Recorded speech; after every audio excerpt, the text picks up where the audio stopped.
Good morning students. आज हम अपने विषय को आगे बढ़ाएंगे। जैसा कि हमने कल बात की थी,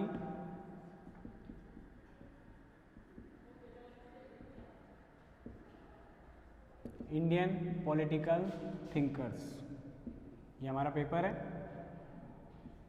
पेपर सेकंड, और इसमें हम पढ़ रहे हैं डेमोक्रेटिक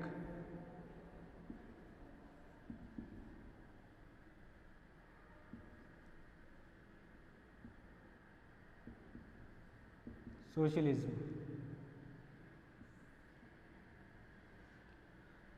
सोशलिज्म नेहरू जी का।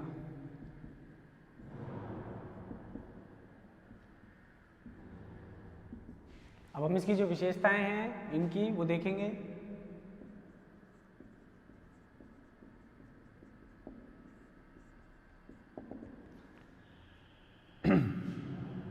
जो पहला बिंदु हमने बात की थी वो था लोकतंत्र की और समाजवाद की परस्परता,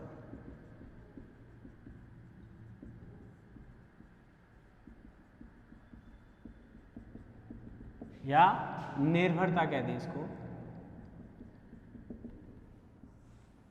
तो आप ये देखिए कि ये एक ऐसी, दोनों आपस में ऐसी विचारधाराएं हैं जिनको एक समय पर बहुत ज़्यादा राष्ट्रों के द्वारा अपनाया गया था। इसमें देखें आप, जब बात करते हैं अगर, तो सेकेंड वर्ल्ड वॉर के बाद 9 जो स्वतंत्र राष्ट्र थे,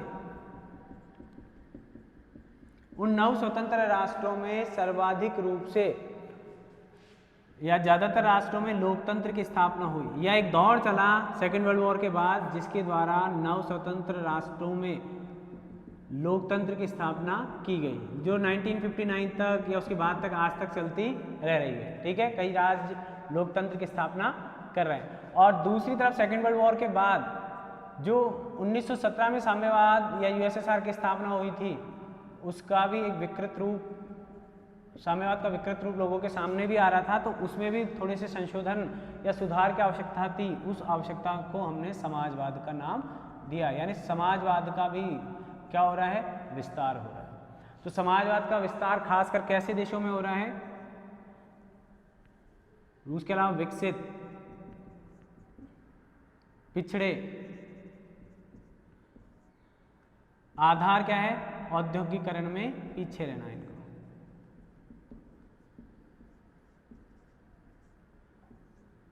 ठीक है, औद्योगिकीकरण में पीछे होने के कारण इनको समाजवाद का समर्थन करना पड़ रहा था, या इनको आवश्यकता थी कि ये समाजवाद को अपनाएं, जो कि साम्यवाद का ही एक परिष्कृत रूप समझ सकते हैं हम इसको। साम्यवाद के अंतर्गत कई प्रकार के नियंत्रण जो स्थापित किए जा रहे थे, उन नियंत्रणों का जनता के द्वारा क्या किया गया, विरोध किया गया। और इस विरोध को ही वहाँ पर हमने सुधार करते हुए भारतीय परिस्थितियों में प्रजातांत्रिक समाजवाद का नाम देकर इसको स्थापित करने का प्रयास किया।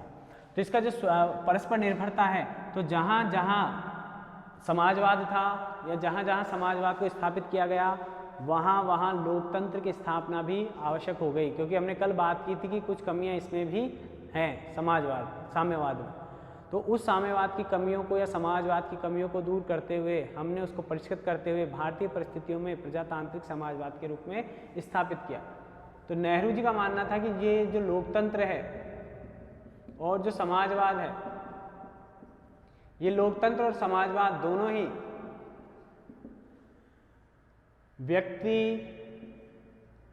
व्यक्ति की बात कर ले तो व्यक्ति के कौन सा, जो निम्नतम स्तर पर भी है, निम्नतम स्तर से उच्चतर स्तर तक दोनों प्रकार के व्यक्तियों को संतुलित करना या उनको समाज में स्थापित करने का या उनके अधिकारों की रक्षा करने का एक माध्यम हो सकता है। कोरा समाजवाद भी पूरी तरह से उपयोगी नहीं हो सकता, कोरा पूंजीवाद भी उपयोगी नहीं हो सकता, और मात्र लोकतंत्र के नाम पर हम अधिकार तो प्रदान कर दें लेकिन उनके पास किसी तरह की कोई योजना नहीं हो, ऐसा भी नहीं होना चाहिए। तो यहाँ पर विचार किया गया कि इन दोनों प्रकार की विचारधाराओं को नियंत्रित करने के लिए हमें समाजवाद का समर्थन करना चाहिए, और समाजवाद का समर्थन करते हुए हमें चाहिए कि हम इन दोनों को साथ साथ लेकर चले। क्योंकि देखो समाजवाद के द्वारा आर्थिक उन्नति तो हो सकती है, परस्पर निर्भरता का मतलब समाजवाद के द्वारा आप क्या पाएंगे, आर्थिक उन्नति, लेकिन उस उन्नति का डिस्ट्रीब्यूशन किस तरीके से होगा, वो होगा लोकतांत्रिक तरीकों से। ऐसा नहीं है कि आप जबरदस्ती किसी की संपत्ति को हथिया लें और उसको बांट दें।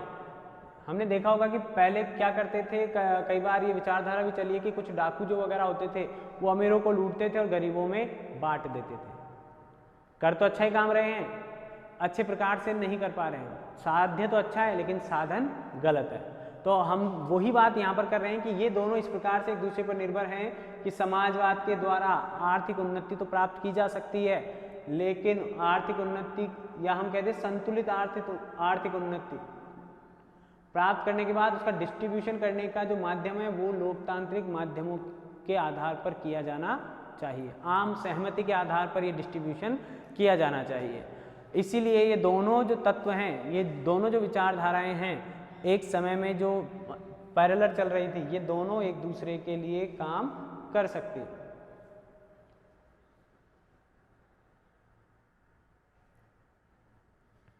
क्योंकि दिक्कत कहाँ आ रही है, ये समाजवाद पूंजीवाद के विरोध में आया, ठीक है, लेकिन अपने साथ बुराई क्या लेकर आया, केंद्रीय नियंत्रण, केंद्रीयकरण, उत्पादन के जो साधन हैं या जो व्यवस्थाएं हैं उनका समान रूप से वितरण नहीं किया गया।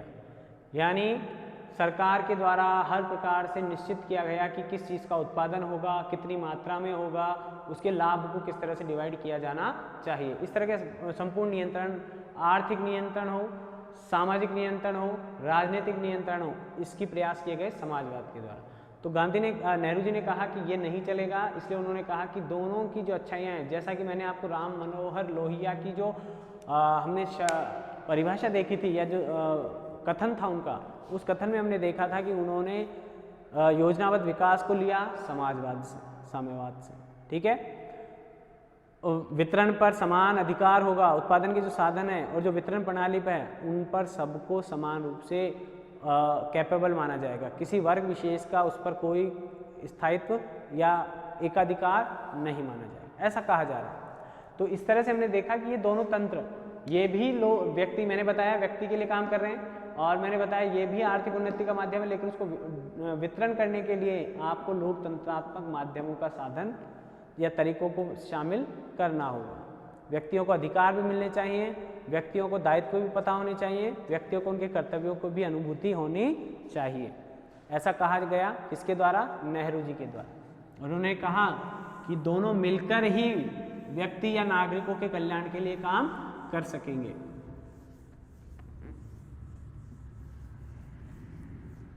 दूसरा जो उनका इससे विचारधारा जो मिल रही थी वो था समाजवाद का स्वरूप कैसा हो।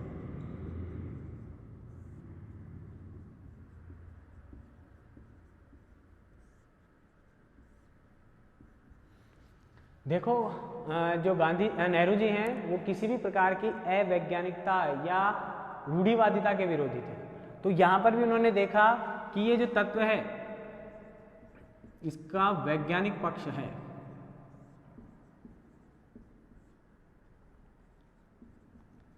इसका जो पक्ष है उस वैज्ञानिक पक्ष का वो समर्थन करते थे। वैज्ञानिक पक्ष कैसे है, क्योंकि एक तो इसकी एक निश्चित विचारधारा है,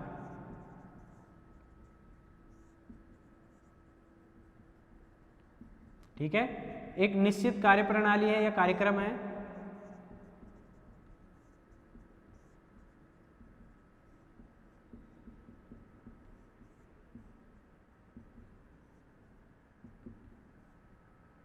कार्यक्रम था।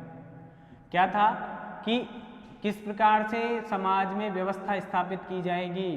इन्होंने कहा कि समाज के सभी वर्गों को आप साथ रखिए, उनको उनकी कार्य क्षमता के अनुपात में बैलेंस कीजिए, जो व्यक्ति जैसा कार्य करता है उसको उस हिसाब से पेमेंट कीजिए, कहने का मतलब आर्थिक समृद्धि प्रदान कीजिए। इस विचारधारा का समर्थन किया, वैज्ञानिकता का समर्थन किया, यानी ये कोरा या केवल मात्र ये कोई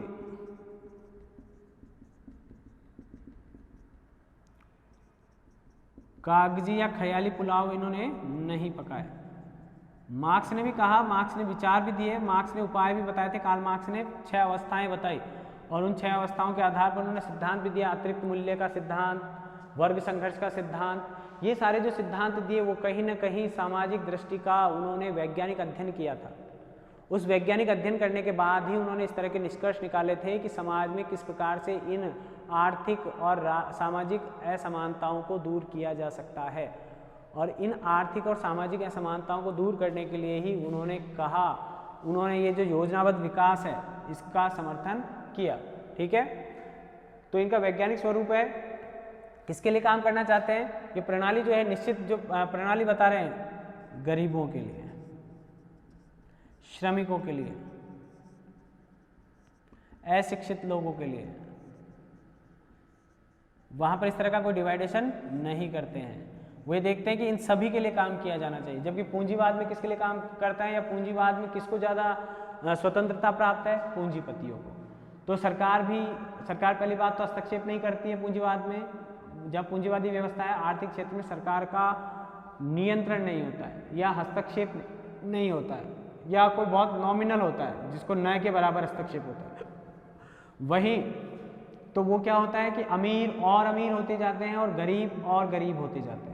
तो यहाँ पर साम्यवाद ने क्या किया कि वहाँ पर इस तरह के वर्ग जो हो रहे थे अर्थ के आधार पर, आय के आधार पर, उत्पादन के साधनों के आधार पर, उन सबको संगठित कर दिया, यानी वहाँ पर केंद्रीकरण कर दिया। केंद्रीकरण किया तो बेटर हुआ कि लोगों को पता था कि मेरे राइट्स क्या हैं, या मैं किस सीमा तक काम कर सकता हूँ, या मुझे इतना काम करने का फल या प्रॉफिट कितना मिल सकता है। ठीक है, तो अब वो बात हुई। तो यहाँ पर गरीबों के लिए काम करने वाली एक विचारधारा उत्पन्न हो रही है, समाजवाद। समाजवाद का एक निश्चित कार्यक्रम है इनको दूर करने का। वैज्ञानिकता यहाँ पर है कि इसने जो सारी स्टडी की है वो स्टडी वैज्ञानिक पक्षों को ध्यान में रखकर की है। मात्र ग्रंथों के आधार पर या मात्र विचारधारा के आधार पर या पूंजीवाद का विरोध करना है, इस आधार पर ही इन्होंने समाजवाद का निर्माण नहीं कर दिया था। इन्होंने देखा कि एक बहुत बड़े वर्ग में गरीबी, अशिक्षा, बेरोजगारी ये काम कर रही हैं, ये परेशान हो रहा है। व्यक्ति यहाँ पर अपने जीवन की जो मूलभूत आवश्यकताएं हैं उनको प्राप्त करने में भी असक्षम हो रहा है। तो उससे बचने का, उससे अपने आप को अलग करने का या इन समस्याओं से छुटकारा पाने का जो प्लान या जो कार्यक्रम साम्यवाद या समाजवादियों के द्वारा प्रस्तुत किया गया, उसको नेहरू जी ने भी अपने विचारों में शामिल किया। यानी उसका जो उचित पक्ष था या सकारात्मक जो पक्ष था, ये पक्ष था गरीबों और अशिक्षितों या पिछड़े या अप्रतिनिधित्व वाले जो वर्ग थे, जिनका कोई प्रतिनिधि नहीं था, ऐसे वर्गों के उत्थान के लिए नेहरू जी ने प्रजातांत्रिक समाजवाद को, विचारधारा को बढ़ावा दिया और उसके इस स्वरूप को उन्होंने वैज्ञानिकता के साथ स्वीकार किया। यानी उनका मानना था कि ये वैज्ञानिकता है।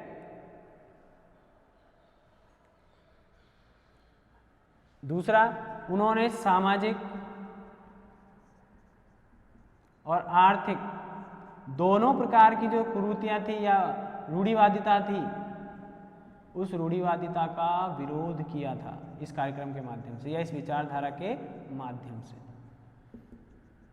कि ये वर्ग ये आर्थिक क्रियाएं नहीं कर सकता या ये वर्ग ये आर्थिक क्रियाएं कर सकता है। जैसे कि वर्ण व्यवस्था में था, सबके आर्थिक सामाजिक दायित्व वहां पर निर्धारित थे। धीरे धीरे वो जातिवाद में बदला और जातिवाद में बदलने के कारण भारत की जो सामाजिक दशाएं हैं वो दुर्दशाओं में बदल गई, तो उसको रोकने का काम किया गया। तो इन्होंने भी कहा कि इस तरह की जो रूढ़िवादिता है सामाजिक और आर्थिक क्षेत्र को लेकर, वो नहीं होनी चाहिए। सभी वर्गों के द्वारा सभी क्षेत्रों में, आर्थिक क्षेत्रों में प्रतिनिधित्व किया जा सकता है।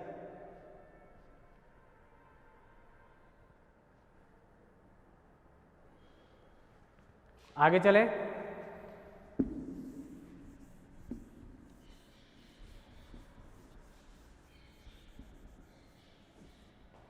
देखो, छोटे प्रश्नों में आ जाता है प्रजातांत्रिक समाजवाद से आप क्या समझते हैं, उसका स्वरूप क्या था। तो मैंने कहा है कि सेंटेंस को पूरा कर देंगे। समाजवाद का स्वरूप वैज्ञानिक था नेहरू जी के अनुसार।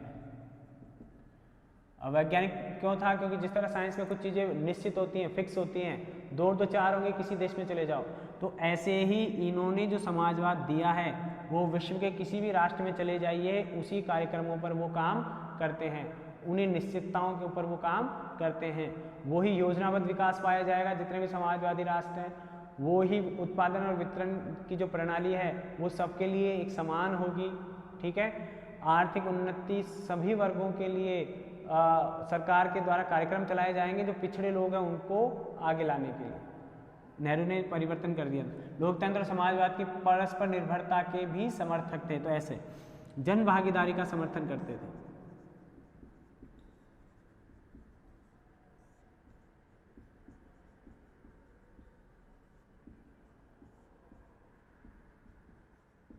समर्थन करते थे, ऐसा लिखेंगे आप। दो विचार अगर आ जाएं, और अभी इसको देखेंगे। देखो जैसा कि हेडिंग से आपको पता है कि प्रजातांत्रिक समाजवाद है, तो जन भागीदारी लोकतंत्र का मूल स्तंभ है या प्रजातंत्र का मूल स्तंभ है। नेहरू जी भी यही मानते। मूल आधार है जन समर्थन या जन चेतना। ठीक है, तो नेहरू जी भी ये मानते हैं कि ये जो व्यक्ति है या जो जनता है उसकी भागीदारी। अब चेतना क्यों चाहिए? जनता का क्या होना चाहिए? भागीदारी होनी चाहिए। और भागीदारी कब होगी? जब जनता का समर्थन होगा या जनता चेतना अवस्था में होगी, चेतना अवस्था में होगी। तो लोकतंत्र का मूल आधार जन समर्थन है, जन चेतना है। लेकिन क्यों? क्योंकि फिर जनता क्या करेगी? अपनी भागीदारी निभाएगी।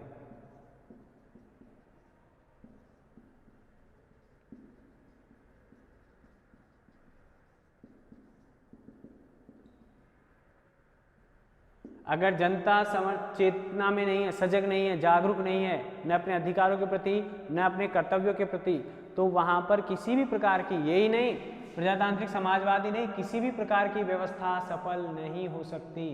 आप देखिए, आप उत्तर कोरिया को देखेंगे, उत्तर कोरिया के लोगों को देखेंगे या उत्तर कोरिया के विकास को देखेंगे, तो वहां पर सब कुछ सरकार, जो वहां का शासक है, तानाशाह शासक जो है, उस शासक के द्वारा सभी कार्यक्रम निश्चित किए गए। हालांकि उत्तर कोरिया अच्छे आर्थिक विकास कार्यक्रमों में माना जाता है, उसका अच्छा विकास करता है, वो परमाणु संपन्न शक्ति राष्ट्र है, लेकिन वहाँ पर अनुशासन या साम्यवादी अनुशासन इतना ज़्यादा है कि वो एक सजा जैसा उनको प्रतीत होता है, या हम कहते हैं कि एक बंधन में उनको महसूस होता है। वहाँ भारत जितनी स्वतंत्रता या अन्य लोकतंत्रात्मक राष्ट्र जितनी स्वतंत्रता वहाँ के नागरिकों को उपलब्ध नहीं है।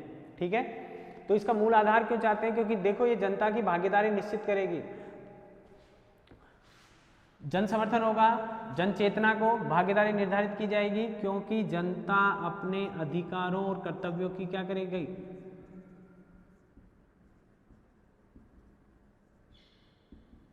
अधिकारों के प्रति सजग होगी। ऐसा प्रजातांत्रिक समाजवाद चाहते थे जहां पर जनता की भागीदारी सुनिश्चित हो। तो कर्तव्यों का तो पालन किया जाएगा जनता के द्वारा, इसलिए, और अधिकारों की क्या की जाएगी? मांग की जा सकेगी समय के अनुसार। और ये दोनों चीजें उस मानव के कल्याण के लिए जरूरी हैं, उस जनता के कल्याण के लिए, उस नागरिकों के कल्याण के लिए जरूरी है। इसलिए इन्होंने कहा कि मेरे प्रजातांत्रिक समाजवाद में जनता की भागीदारी को सर्वाधिक महत्व दिया जाएगा, या मैं देता हूँ, क्योंकि जनता ही प्रशासन को या लोकतंत्र को प्रभावी बनाने का माध्यम है। अगर जनता संतुष्ट नहीं है, जनता से मतलब यहाँ पर मानव अगर संतुष्ट नहीं है, मानवतावाद के समर्थक हैं, तो अगर वो मानव ही संतुष्ट नहीं है तो किसी भी प्रकार के शासन प्रणाली का कोई औचित्य नहीं होता। इसलिए उन्होंने कहा कि इनके कल्याण में ही प्रजातंत्र या लोकतंत्र या समाजवाद या प्रजातांत्रिक समाजवाद का कल्याण निहित है। तो उन्होंने कहा कि जनता को मैं इतना अधिकार दूंगा कि वो सरकार की सकारात्मक आलोचना भी कर सकती है या कैसे भी। नेहरू खुद भी अपनी आलोचनाओं को हल्के रूप में लेते थे, किसी प्रकार का कोई व्यक्तिगत भेदभाव वहाँ वो दिखाते नहीं थे। ठीक है, वो अपनी आलोचनाओं के प्रति सुधारात्मक रवैया रखते थे। तो वो आलोचनाएं कहाँ से आ रही हैं? जनता से। जनता जब उनके कार्यक्रमों का समर्थन करती थी तो प्रोत्साहन मिलेगा किसी भी लोकतंत्रात्मक सरकार को। अगर कमियों को दिखाएगी तो लोकतंत्रात्मक सरकार का या लोकतंत्र का विकास होगा। इसलिए वो जनता की साझेदारी या जनता के समर्थन का नेहरू के द्वारा उनके प्रजातांत्रिक समाजवाद में समर्थन किया गया। ठीक है, आगे देखें आप।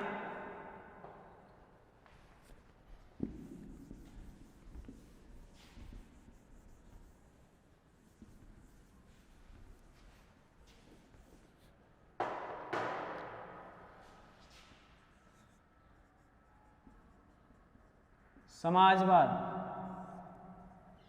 व नैतिकता।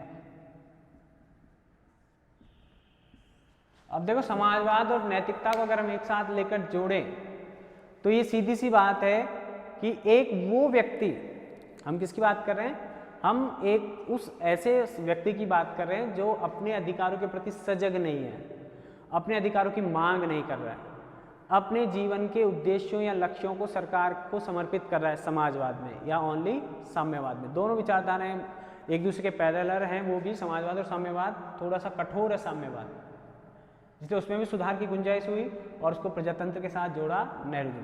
तो यहाँ पर हम बात करें कि ये ऐसे लोगों के लिए काम कर रहा है जो असमर्थ हैं, सीधी सी बात।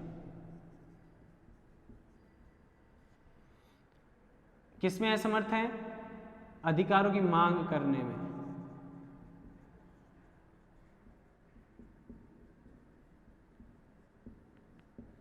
आर्थिक उन्नति करने में,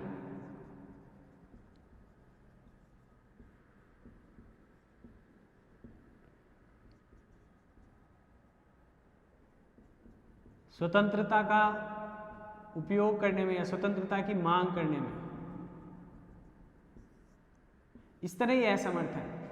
तो असमर्थ लोगों के लिए काम कर रहा है साम्यवाद या समाजवाद। ठीक है, तो वहां पर हम ये कहां पर है, ऐसा क्यों? क्योंकि वहां पर उन्होंने पूंजीवाद को भी देखा। यूरोप गए तो उन्होंने पूंजीवाद का भी दर्शन किया, साम्यवादी व्यवस्था को भी देखा।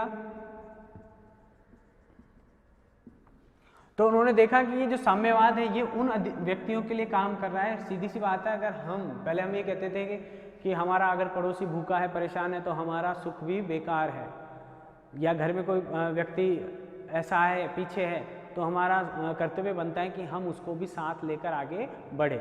नैतिकता की बात है, गिरे हुए को उठाना, भूखे को खाना खिलाना, थके हुए की हेल्प करना, या हेल्पलेस जो दिव्यांग है उनकी भी मदद करना, ये हमारी नैतिकताओं में, ये अच्छी बात है। तो ऐसी ही नैतिकता कौन दिखा रहा है? समाजवाद। समाजवाद समाज के उस वर्ग के लिए जो कि स्वयं असमर्थ है या किसी कार्य को करने की उनको स्वतंत्रता नहीं दी जा रही है, या उनको स्वयं को ये पता नहीं है कि वो अपने लिए क्या कर सकते हैं या अपने आर्थिक और सामाजिक उत्थान के लिए किस प्रकार से काम कर सकते हैं, उनको पता नहीं है। पहली बात तो यहाँ है असमर्थता, या पता होने के बावजूद उनको करने नहीं दिया जा रहा, या उनको प्रताड़ित किया जा रहा है, या उनको रोका जा रहा है। तो ऐसी व्यवस्था में भी वो खुद को क्या मानते हैं? असमर्थ मानते हैं। तो इस प्रकार की दोनों असमर्थताओं का समाधान कहाँ ढूंढा गया? यहाँ समाजवाद में। यानी समाजवाद इस नैतिकता के आधार पर भी इन लोगों के लिए काम करने का समर्थन करता है। ठीक है, देखें आप, असमर्थता बताई मैंने भी आपको।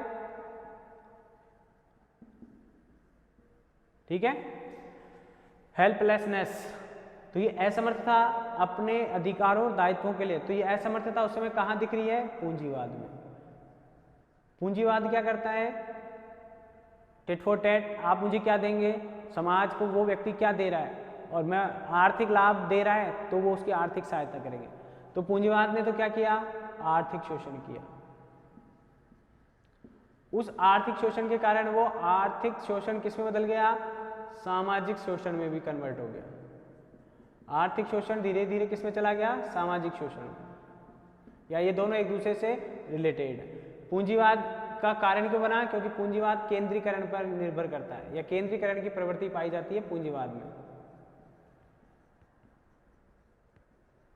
तो नेहरू जी ने जब ये देखा तो उन्होंने कहा कि ये कोई नैतिकता नहीं है, समाज के सभी वर्गों को साथ मिलकर काम करना चाहिए, समाज के सभी वर्गों के कल्याण के लिए काम करना चाहिए, किसी की असमर्थता का गलत फायदा नहीं उठाया जाना चाहिए।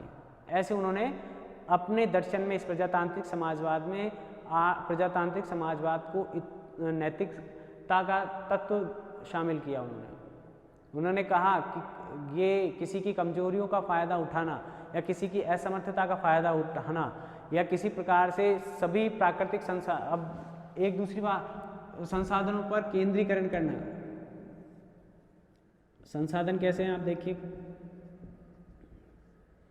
प्राकृतिक है, प्रकृति के प्रदत्त हैं। किसी व्यक्ति ने अगर खुद के लिए कोई संसाधनों का निर्माण किया है तब तो समझ में आता है कि उसकी अर्निंग है, लेकिन जिस तरह से आपके डेवलप होने में आपके परिवार का, आपके आस पड़ोस का या अन्य अन्य लोगों का योगदान होता है, तो आप उसका श्रेय अकेले ले सकते हैं क्या? आप भी ये कहेंगे मेरे कुछ बन जाएंगे तो मेरे पेरेंट्स ने, मेरे गुरुजन ने, मेरे कॉलेज ने, मेरे मित्रों ने या जिसने विशेष योगदान दिया उसका नाम लेकर कहेंगे, ऐसा ही कहेंगे? अगर आप ऐसा नहीं कहेंगे तो आपकी नैतिकता क्या है? इसका मतलब ये व्यक्ति नैतिक रूप से गिरा हुआ है। कोई ऐसा व्यक्ति नहीं जिसने अकेले अपने दम पर सफलता पाई हो, मतलब पूर्णतः है, कहीं ना कहीं डायरेक्ट या इनडायरेक्ट रूप से योगदान रहता है उनका, ठीक है? तो उसकी बात करें तो ये संसाधन कैसे पाए जाते हैं? प्राकृतिक तौर से उपलब्ध होते हैं या प्राकृतिक रूप से उपलब्ध होते हैं, लेकिन उनका केंद्रीकरण करके एक तरह की क्या कर दी जाती है? अनैतिकता की जाती है। तो नेहरू नैतिकता के भी विरोधी हैं कि वो जो संसाधन प्राकृतिक रूप से उपलब्ध हैं उन पर सभी वर्गों का एकाधिकार होना चाहिए या किसी एक वर्ग या एक व्यक्ति का एकाधिकार नहीं होना चाहिए। और ऐसी व्यवस्था किसके द्वारा की गई? समाजवाद के द्वारा। और इसी तत्व को उन्होंने भी अपने प्रजातांत्रिक समाजवाद में शामिल किया। यानी पूंजीवाद की ये जो कमियां हैं, इन कमियों को अनैतिकता का नाम देते थे। पूंजीवाद की जो कमियां हैं उन कमियों को वो अनैतिकता का नाम देते थे और इसी आधार पर उन्होंने अपने प्रजातांत्रिक समाजवाद में इस प्रकार की कमियों को दूर करने का प्रयास किया।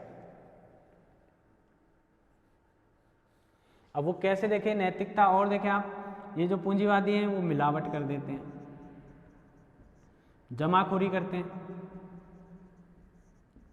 कालाबाजारी करते हैं,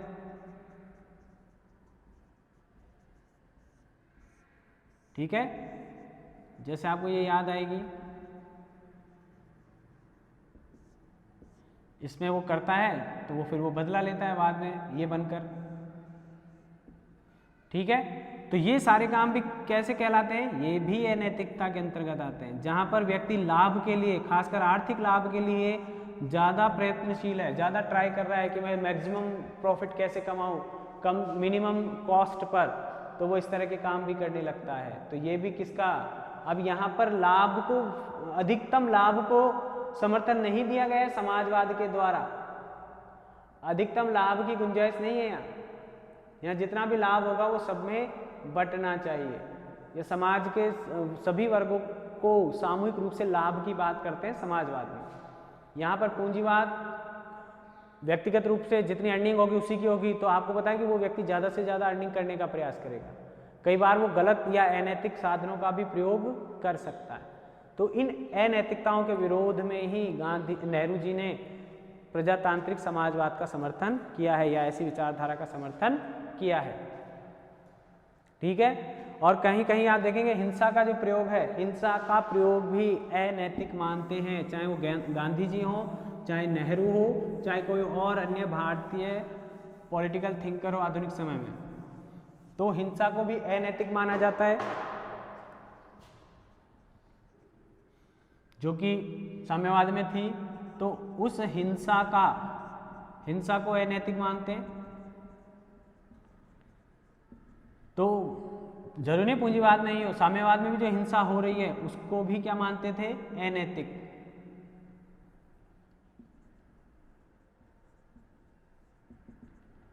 हिंसा को क्या माना उन्होंने? अनैतिक माना। और अनैतिक मानने के कारण ही उन्होंने अहिंसा का समर्थन किया और अहिंसा को जोड़ दिया किसमें? प्रजातांत्रिक समाजवाद में। यानी प्रजातांत्रिक समाजवाद भी किसी भी प्रकार की हिंसा का समर्थन नहीं करता है। समाजवाद हो चाहे प्रजातांत्रिक समाजवाद हो, जिस प्रकार की हिंसा साम्यवादियों के द्वारा समर्थित रही है उस प्रकार की हिंसा का प्रजातांत्रिक समाजवाद में नेहरू जी ने विरोध किया है। ये उनकी चौथी विशेषता रही।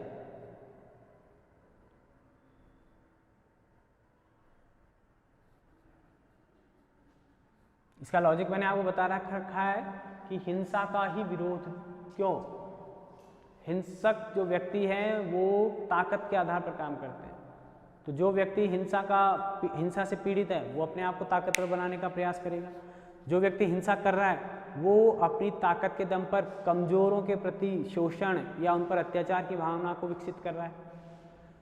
और इसका परिणाम क्या हो रहा है कि संपूर्ण समाज में या संपूर्ण विश्व में ये संदेश जाता है कि आप जितने शक्तिशाली हैं, पावरफुल हैं सैनिक दृष्टिकोण से, उतने ही अन्य राष्ट्रों पर आप अपना नियंत्रण स्थापित कर सकते हैं, उन्हें अपने नियंत्रण में ले सकते हैं।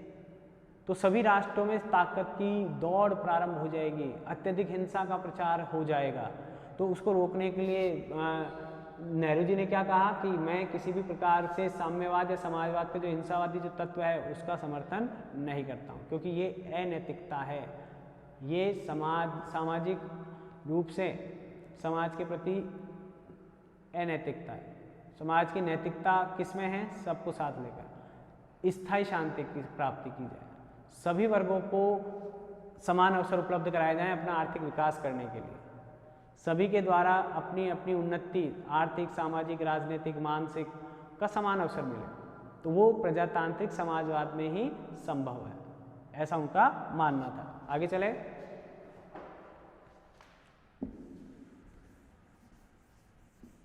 औद्योगिकीकरण का समर्थन करते थे।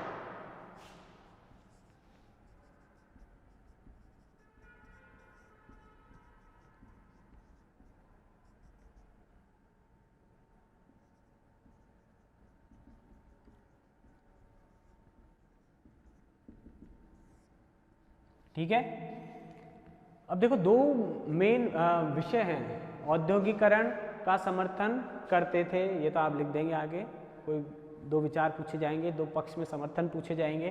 प्रश्न है प्रजातांत्रिक समाजवाद से आप क्या समझते हैं, और प्रजातांत्रिक समाजवाद के पक्ष में दो तर्क दीजिए, या प्रजातांत्रिक समाजवाद को समाजवाद से अलग कीजिए, या प्रजातांत्रिक समाजवाद और पूंजीवाद में अंतर या समानता स्पष्ट कीजिए, या समाजवाद में अंतर या समाजवाद से समानता स्पष्ट कीजिए। तो औद्योगिकीकरण जो है वो मूलतः है औद्योगिक क्रांति जो यूरोप में हुई और विशेषतः ब्रिटेन में हुई, वहाँ से शुरू होता है। जैसे जैसे औद्योगिकरण हुआ, आपको पता होना चाहिए औद्योगिकरण हुआ तो औद्योगिकरण होने के कारण क्या हुआ कि उत्पादन बढ़ा तो मांग उतनी बढ़ी नहीं, क्योंकि पॉपुलेशन इतनी लिमिटेड थी इन राष्ट्रों की या यूरोप की। तो वहाँ पर फिर उन्होंने देखा कि हमें और मार्केट की या और उपभोक्ताओं की आवश्यकता है, जो कि हमारे औद्योगिकरण के कारण जो माल अधिक उत्पादित हो रहा है उस माल का वो उपभोग करें और उसके बदले में हमें आर्थिक रूप से समृद्धि प्राप्त हो, ऐसा उनका मानना था। तो इस औद्योगिकरण ने एक तरह से तो किसको जन्म दिया? कॉलोनाइजेशन को, साम्राज्यवाद को, उपनिवेशवाद को, इसको जन्म दिया। और दूसरा अगर देखें आधुनिक विचारधारा के हिसाब से तो औद्योगिकीकरण उन राष्ट्रों के द्वारा समर्थन किया गया उसका समाजवादी जो राष्ट्र थे या साम्यवादी जो राष्ट्र थे, क्योंकि इनकी डिपेंडेंसी हो गई थी। भारत की टेक्नोलॉजी इतनी अच्छी नहीं थी उस समय में, तो भारत भी ब्रिटेन से सामान लेता था या ब्रिटेन का सामान भारत में बड़ी मात्रा में बिकने लगा। तो ऐसे प्रत्येक राष्ट्र में भी क्या बिकने लगे? इन ब्रिटिश सत्ताओं के सामान। तो यानी ये डिपेंड हो गए। तो जैसे सेकेंड वर्ल्ड वॉर के बाद नए राष्ट्र स्वतंत्र हुए, नए राष्ट्रों का उद्भव हुआ या अंतर्राष्ट्रीय राजनीति में नए राष्ट्रों को शामिल किया गया, ब्रिटेन के नियंत्रण से ये मुक्त हुए, तो अब यहाँ पर बेरोजगारी या उन उत्पादकों की अत्यधिक मात्रा या कीमत ली जाने लगी, तो वहाँ पर बेरोजगारी का जन्म होने लगा। तो उस बेरोजगारी को समाप्त करने के लिए इन राष्ट्र, वहाँ तो था पूंजीवाद के समर्थन में औद्योगिकीकरण, वो तो पूंजीवादियों को और पूंजीवादी बना रहा था। यहाँ जिस औद्योगिकीकरण की बात कर रहे हैं वो औद्योगिकीकरण है किस संदर्भ में? भारतीयों के द्वारा किए जाने वाले प्रयास में। इसको फिर क्लियर करेंगे, ठीक है। इसको देखते हैं हम चौथे बिंदु को।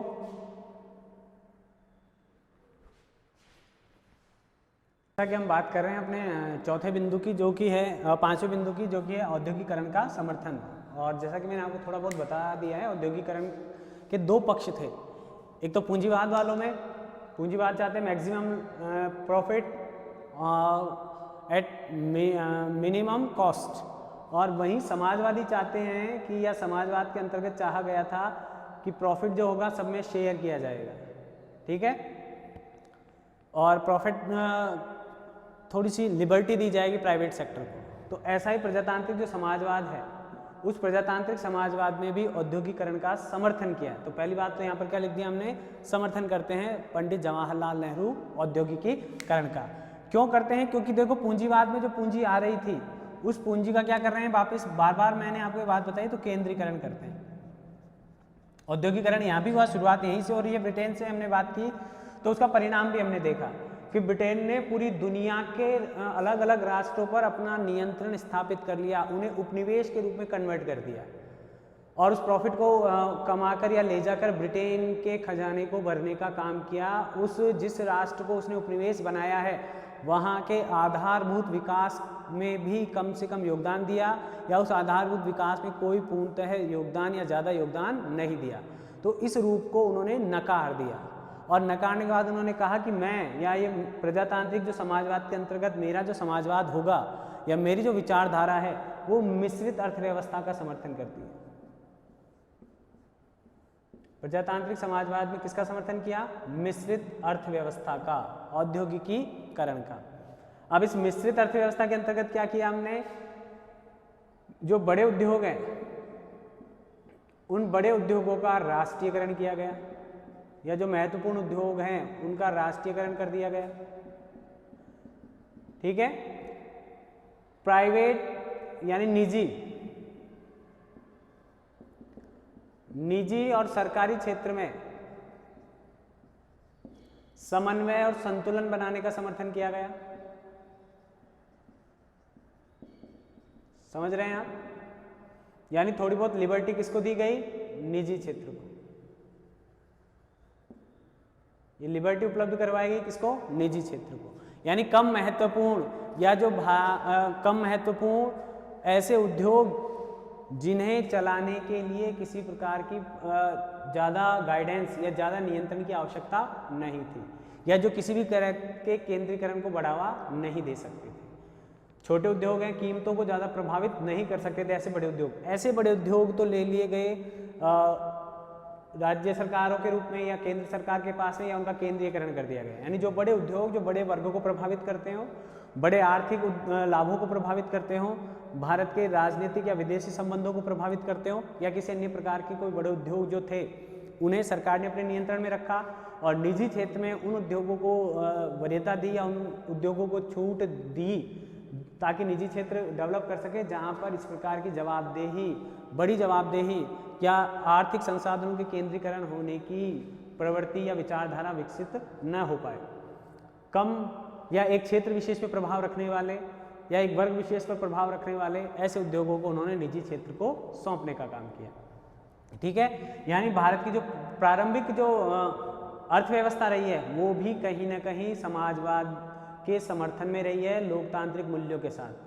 पूंजीवाद को समर्थन नहीं दे रहे हैं। आपको पता होना चाहिए कि 1991 में भारत में पूंजीवाद को थोड़ा बहुत या अर्थव्यवस्था में सुधार हुआ। वो अर्थव्यवस्था में सुधार का मतलब पूंजीवाद को समर्थन थोड़ा, वहाँ भी मतलब अलग अलग वैरायटी, अलग अलग कंपनियों को, विदेशी कंपनियों को बढ़ावा दिया गया, कई प्रकार के प्रोडक्ट को अनुमति दी गई जिससे मार्केट में ज़्यादा विकल्प उपलब्ध हों, अंतर्राष्ट्रीय संस्थाओं को प्रवेश दिया गया, विदेशी माल को ज़्यादा स्वीकृति दी गई, विदेश टेक्नोलॉजी को समर्थन दिया गया। इस तरह के प्रयास किए गए 1991 में। यानी उससे पहले की जो अर्थव्यवस्था भारत में संचालित रही या भारत सरकार के द्वारा जिसका संचालन किया गया वो अर्थव्यवस्था कौन सी थी? वो अर्थव्यवस्था थी प्रजातांत्रिक समाजवाद पर आधारित, जो समाज के सभी वर्गों को लाभ जहां न्यूनतम हो सकता हो कोई दिक्कत नहीं है, लेकिन समाज के सभी वर्गों को, समस्त वर्गों के हितों या कल्याण के लिए काम करने की व्यवस्था थी। न्यूनतम लाभ हो जाए, लाभ की ज़्यादा इनको मांग नहीं है, लेकिन समाज के सभी वर्गों को साथ लेकर चलने की मानसिकता थी। इसलिए उन्होंने औद्योगिकरण का क्या किया? समर्थन किया। व्यक्तिगत संपत्ति को ज्यादा बढ़ावा नहीं देना चाहते थे।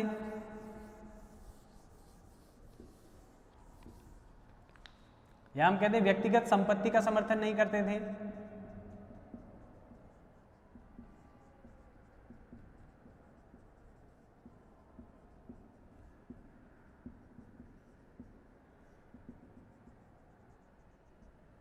ठीक है, कृषि को भी, उद्योगों के साथ साथ कृषि को भी उतना ही महत्व देते थे जितना कि उद्योगों को, क्योंकि उद्योगों के लिए कच्चे माल या आधारभूत आवश्यकता की पूर्ति कहाँ से होगी? कृषि से होगी, खनन से होगी। तो ये जो खनन और जो कच्चा माल है कृषि से आने वाला, ये दोनों वर्ग, खनन कहते हैं हम यहाँ पर, कृषि कह दें, क्यों? क्योंकि ये रोजगार उपलब्ध कराते हैं, अधिक संख्या में, बड़ी मात्रा में क्या मिलता है इनके माध्यम से?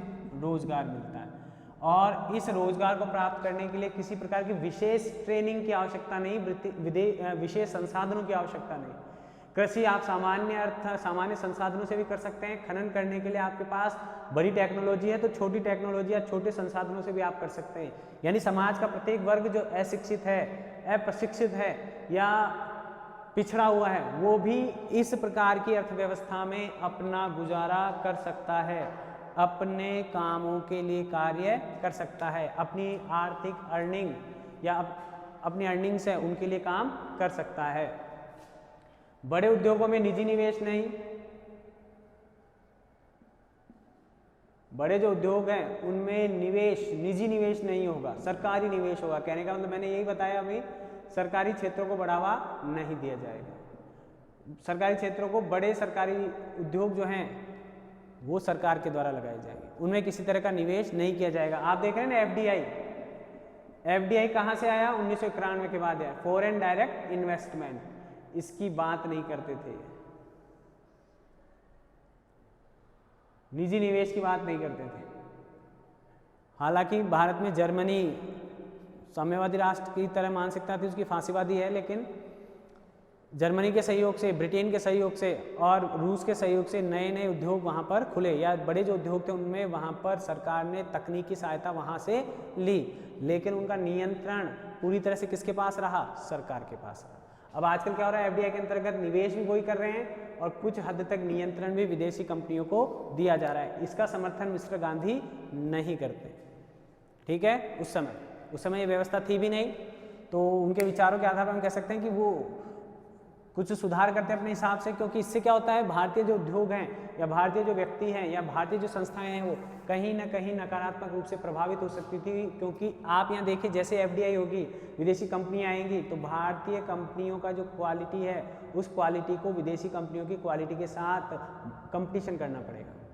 जहाँ हम अच्छे हैं वहाँ अच्छे रोजगार मिलेंगे, हमारे भी सामान की डिमांड बढ़ेगी, लेकिन जहाँ हम कम पड़ेंगे वहाँ पर हमारे माल की डिमांड भारत में भी कम हो जाएगी और विदेश में उसका निर्यात भी नहीं हो पाएगा। तो उससे कहीं ना कहीं रोजगार पर भी फर्क पड़ेगा। तो हो सकता है उसका समर्थन नहीं करते, क्योंकि उन्होंने औद्योगिकरण का समर्थन किया। क्यों किया? देखो, उत्पादन बढ़ाने के लिए। मैंने पहले बताया, उत्पादन पूंजीवादी राष्ट्रों में बढ़ा था, लेकिन उन्होंने उसको किस में बदल दिया? साम्राज्यवाद में। पूंजीवादी राष्ट्रों ने किसमें सहारा लिया इसका? साम्राज्यवाद या उपनिवेशवाद, इसमें उनको लेकर गए वो। जबकि यहाँ उत्पादन बढ़ने का मतलब है कि उसकी कीमत का क्या हो जाना? कम हो जाना। यहाँ उत्पादन क्यों बढ़ाना चाह रहे हैं? कीमत कम हो जाएगी, यानी समाज के हर वर्ग के द्वारा उस कीमत को अफोर्ड किया जा सकेगा, रोजगार उपलब्ध होगा, भारत की तकनीक की विकास होगा, तकनीकी डेवलपमेंट होगा। इसलिए उन्होंने औद्योगिकरण का क्या किया? सपोर्ट किया है। इससे पहले हालांकि कई विचारकों ने, भारत के राजनीतिक विचारकों ने इस बात का विरोध किया, रेलवे लाइन के आने का विरोध किया, लेकिन वहां वो उसे राष्ट्रवाद से जोड़ा था उन्होंने, ठीक है ना। रेलवे को किससे जोड़ दिया था उन्होंने? राष्ट्रवाद से। यहाँ ये इसको किससे जोड़ रहे हैं? सामाजिक सुधार से, सामाजिक परिवर्तन से, आर्थिक परिवर्तन से। इसलिए इन्होंने औद्योगिकरण का समर्थन किया है, और औद्योगिकरण का समर्थन करने का कारण है कि उत्पादन बढ़ेगा, और उत्पादन बढ़ने से कीमतों में कमी आएगी, ठीक है। इसको देखें आप,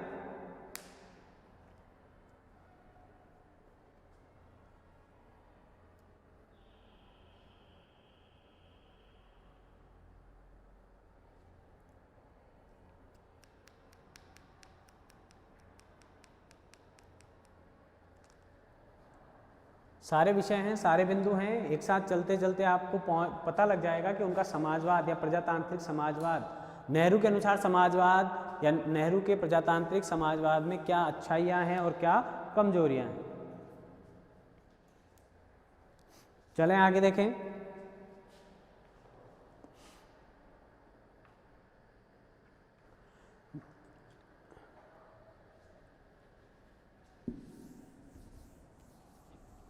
एक कथन को इसके साथ और जोड़े। नेहरू का एक फेमस कथन है इसके संदर्भ में,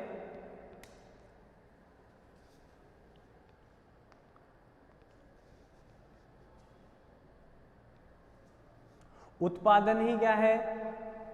संपदा है। एक कथन है नेहरू जी का, कथन एज इट इज आपको पता होना चाहिए, इसलिए उत्पादन ही संपदा है। ठीक है, औद्योगिकरण जिसको बढ़ा रहा है और जिसे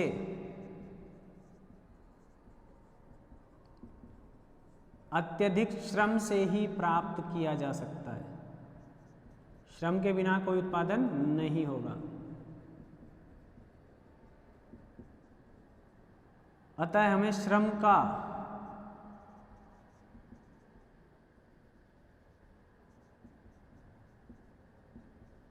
वास्तविक रूप से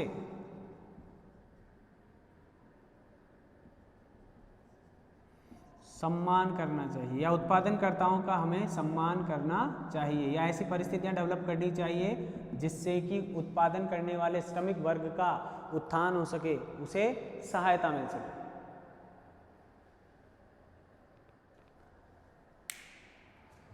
यानी श्रम की महत्ता बता रहे हैं। श्रम की महत्ता बताने का कारण क्या है? क्योंकि उत्पादन में श्रमिकों का योगदान है। यानी श्रमिक जो एक नया वर्ग बना, देखो पहले किसान होते थे, वर्ण के आधार पर अलग अलग वर्ण के द्वारा कार्य करने वाले व्यक्ति होते थे, लेकिन जब से औद्योगिकरण हुआ है, औद्योगिकरण करने के कारण एक वर्ग उत्पन्न हुआ, श्रमिक वर्ग। और इस श्रमिक वर्ग की कोई जाति नहीं, कोई वर्ण व्यवस्था में इसका स्थान नहीं। ये जो श्रमिक वर्ग है, इसके कार्यों को प्रोत्साहन देने के लिए जवाहरलाल नेहरू ने इनको भी बराबर सम्मान दिया है। ये उनके औद्योगिकरण का एक सामाजिक पक्ष है। क्या कह सकते हैं? श्रम का सम्मान करना। क्या कौन सा पक्ष देख रहे हैं हम? सामाजिक पक्ष। यानी श्रमिकों को आप किसी अन्य दृष्टि से नहीं देखे।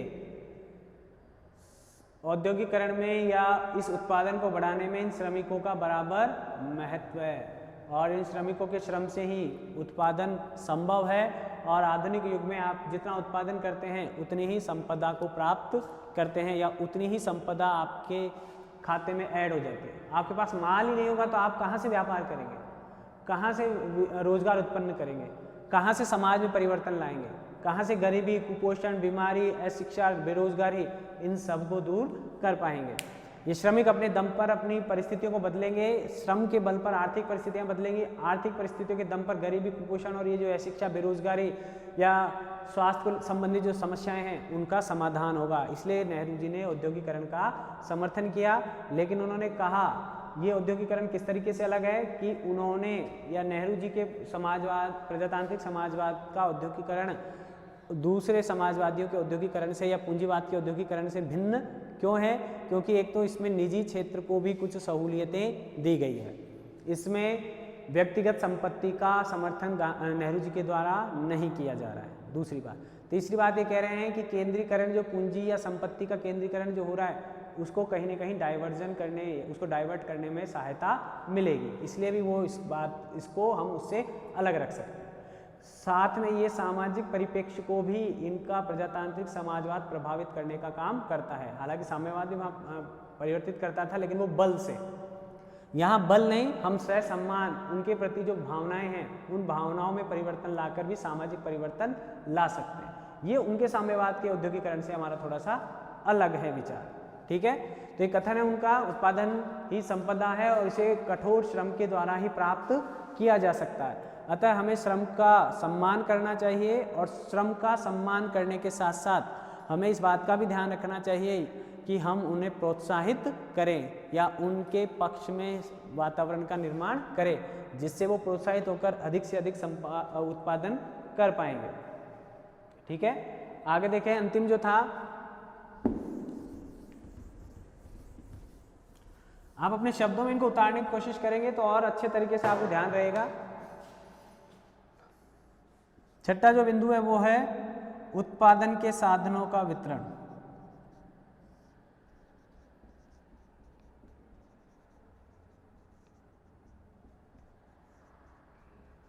साधनों का वितरण।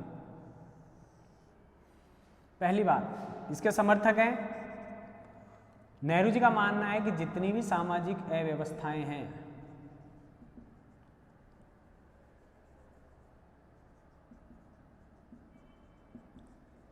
चाहे वो सामाजिक हो, आर्थिक हो या किसी अन्य प्रकार की, उनका कारण था एक तो ये जो उत्पादन और वितरण के जो साधन है,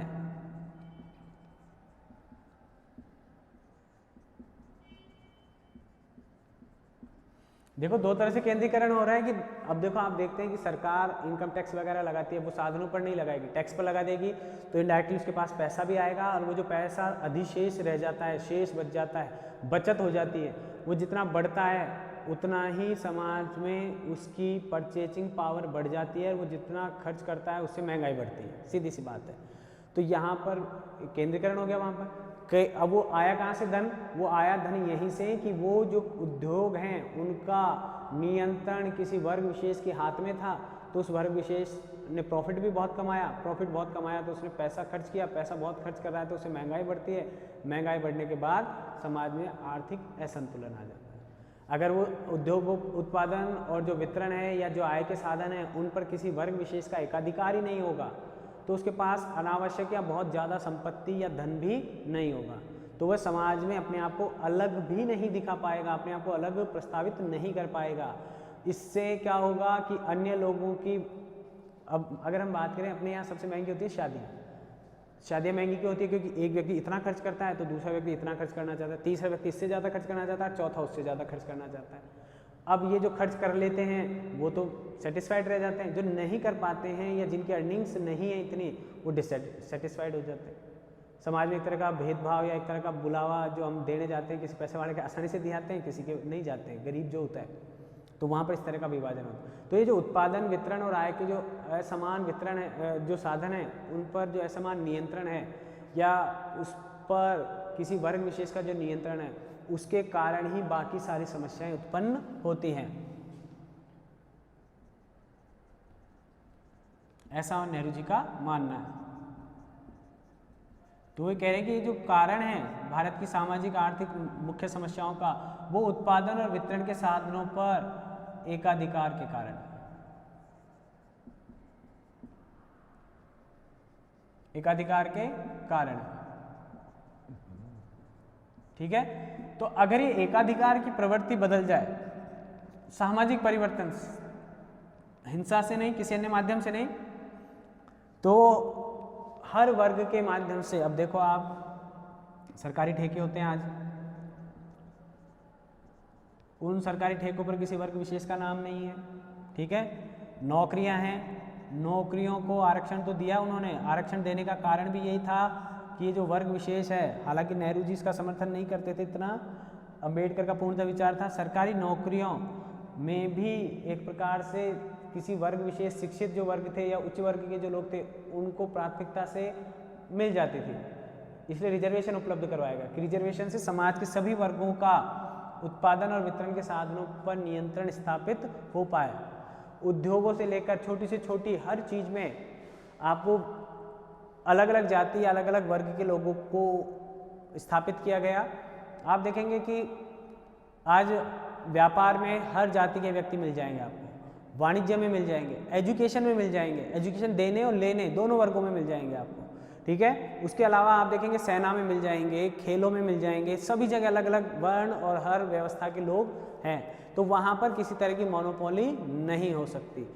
फिल्म इंडस्ट्री में आप देखेंगे हर जाति, हर धर्म के लोग मिल जाएंगे। कुछ लोगों ने कुछ समय के लिए एक अधिकार रखा है, 20-30 सालों तक एक वर्ग विशेष के या 3 जो फेमस हीरो हैं उनका रहा, लेकिन इसका मतलब नहीं औरों के लिए मौके ही नहीं थे, और अन्य हीरोज ने भी अपने अपने स्तर पर अपनी अपनी सफलताएं प्राप्त की हैं, अपने अपने आधार पर निर्माण किया है फिल्मों का।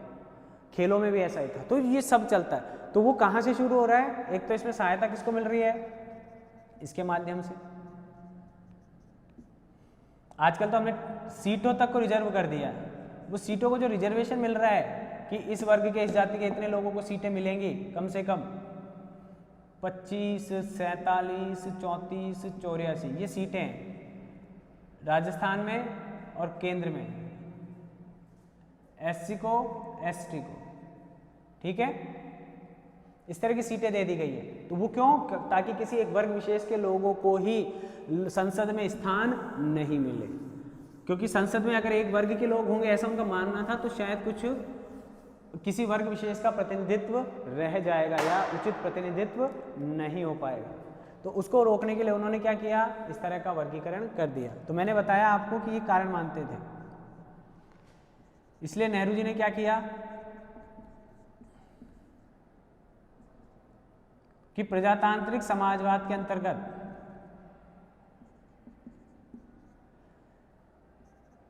उत्पादन के साधनों पर समान रूप से सभी वर्गों का नियंत्रण होगा, या सरकार ऐसे बड़े उद्योगों को नियंत्रित खुद करेगी।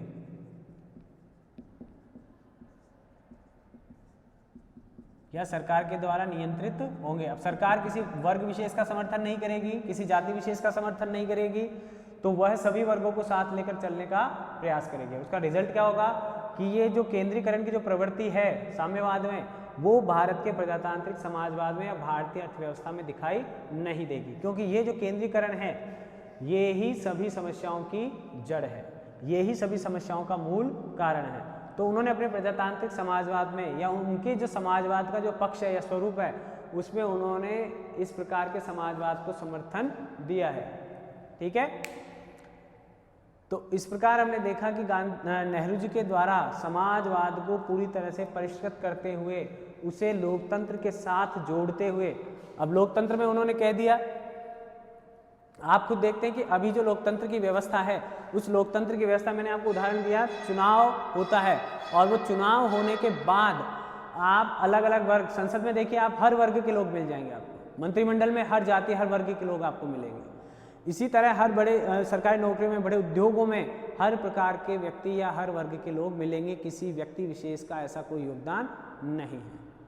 ठीक है, कुछ लोग आरोप लगा सकते हैं अंबानी या किसी अन्य व्यक्ति पर, तो वहाँ पर भी उन्होंने वो वहाँ पर मालिक के तौर पर नहीं है, वहाँ पर पोस्टें निर्धारित की गई है, सैलरी लेते हैं, वेतन लेते हैं, तरीका निकाला है उन्होंने, लेकिन कहीं ना कहीं उन्हें ये भय है कि मैं इस संपत्ति का एकमेव मालिक नहीं बन सकता, सर्वे सर्वा नहीं बन सकता, उसको भी अपने कर्मचारियों या अपने लोगों को साथ लेकर चलना होता है। ठीक है, उसे भी अपनी जवाबदेही सरकार पर निश्चित करनी होती है। तो इस तरह हम देख रहे हैं कि हमारे द्वारा जो प्रयास किए जा रहे हैं उन प्रयासों में कहीं ना कहीं सरकार के द्वारा या सरकार के माध्यम से प्रजातांत्रिक समाजवाद को आज भी स्थान दिया जा रहा है। किसी वर्ग को आप देख लें, साम्यवाद की जो हिंसा थी उसको इन्होंने परिष्कृत कर दिया, साम्यवाद की जो सरकारी जो नियंत्रण था, अत्यधिक सरकारी जो नियंत्रण था उसको नियंत्रित कर दिया, लाभ प्राप्त करने पर या सभी क्षेत्र सरकार को रिपोर्ट करेंगे उस चीज़ को नियंत्रित कर दिया। तो इस तरह की हम प्रवृत्ति देख रहे हैं सरकार के माध्यम से या नेहरू जी के प्रजातांत्रिक समाजवाद के आधार पर। यानी राज्य यहाँ पर क्या नहीं करेंगे, अनावश्यक हस्तक्षेप भी नहीं करेंगे,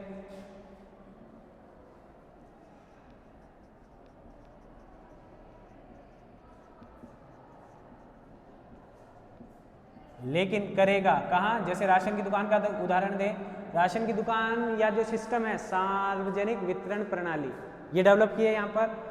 अब वो जो उत्पादन के साधन के माध्यम से जो सरकार ने गेन किया है टैक्स के रूप में या किसी भी रूप में, वो गरीबों को लौटा रहा है, समाज को वापस क्या लौटा रहा है, राशनिंग की जो सिस्टम है वो भी किसकी देन है, जवाहरलाल नेहरू के समय से ही वो सिस्टम चल रहे हैं अपने यहाँ। सार्वजनिक वितरण प्रणाली का जो समर्थन किया गया है भारत में वो वहीं से चल रहा है कि जो पिछड़े वर्ग हैं, जो गरीब वर्ग हैं या जो उत्पादन के साधन जिनके पास नहीं है या जिनका नियंत्रण नहीं है, उनके जीवन को आगे बढ़ाने के लिए या उनकी दैनिक आवश्यकताओं को पूरा करने के लिए सरकार क्या करेगी, योगदान देगी, प्राइवेट क्षेत्र को बढ़ाएगी, उनके लिए योगदान देगी और इस प्रकार का जो लाभ होगा।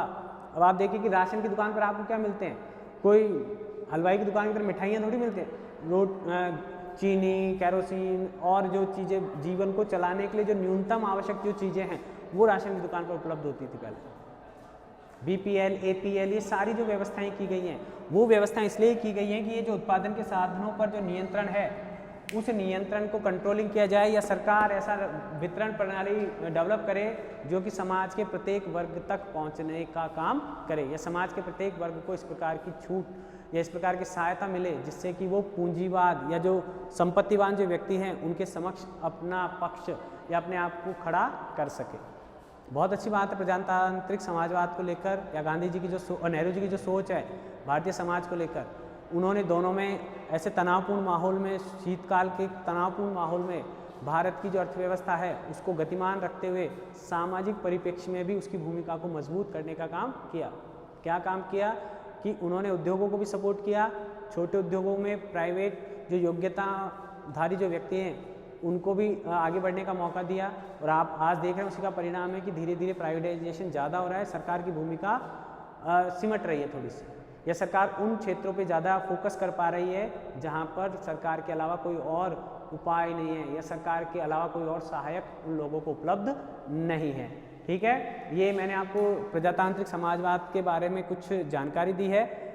आगे फिर हम मिलेंगे अगले बिंदु के साथ। जो राष्ट्रवादी जो तत्व थे उनकी चर्चा हम कर चुके हैं एक वीडियो में, वो आप आ जाएगा। तो अब जो एक तुलना हमको करनी चाहिए गांधी नेहरू या गांधी और मार्क्सवाद में, उसको देखेंगे, क्योंकि कई बार उसके भी प्रश्न आ जाते हैं, या फिर हमारे विचारों को ज़्यादा विस्तृत रूप प्रदान करने के लिए हमें थोड़ी सी वो जानकारी उनके बारे में होनी चाहिए। ठीक है, फिर मिलते हैं नेक्स्ट वीडियो में, तब तक के लिए धन्यवाद।